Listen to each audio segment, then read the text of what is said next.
সবচাইতে জনপ্রিয় Islamic scholar doctor Mizanur Rahman Azhari শুধু বলেছে একদল 15 বছর খেয়েছে আর একদল খাওয়ার জন্য বসে আছে।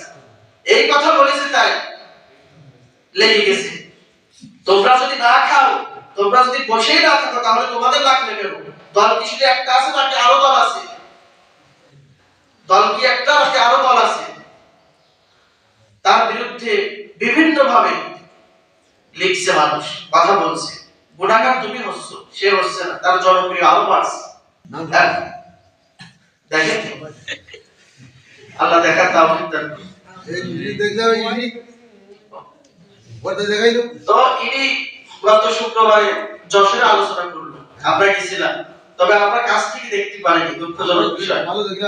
এত মানুষ হয়েছে আলহামদুলিল্লাহ, মানুষ যে এত ইসলাম প্রিয় মানুষ, মানুষের মধ্যে ইসলাম, আসলে ইসলামকে মানুষ কতটা ভালোবাসে হয়তো